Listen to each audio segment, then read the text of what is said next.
কেন জানি না আজকে সকালবেলা ঘুম থেকে উঠে ইচ্ছা হলো যাই একটু মাসি বাড়িতে ঘুরে আসি। ওমা হেলমেট লাকে তো মেরে কো। সেই কবে গিয়েছি মাসি বাড়ি, তারপর থেকে তো আর মাসি বাড়ি যাওয়াই হয়নি। অবশ্য ছোটবেলায় ভাবতাম যে আমার মাসি বাড়ি অনেক দূর, যবে থেকে এই গাড়িটা কিনে চালানো শিখেছি আমার কাছে এখন দীঘাও কাছে মনে হয়। যাই হোক, হারোয়ার পাশে গিয়ে আমি একটু হেলমেট খুলে বসেছিলাম। ওই জায়গাটা এত সুন্দর হাওয়া দিচ্ছিল কি বলবো।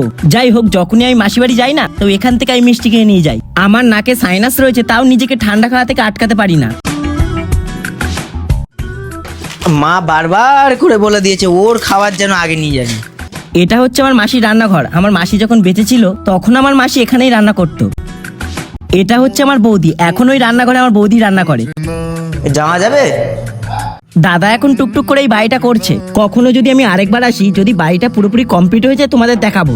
এখানে আসার পরে দাদা আমার একটু বকাবকি করছিল, কারণ আমি না জানিয়ে এসেছি আর বাড়িতে সেরকম কিছু রান্না হয়নি। কিন্তু এরা মনে হয় ভুলে গেছে যে আমার ডাল ভাতই বেশি ভালো লাগে।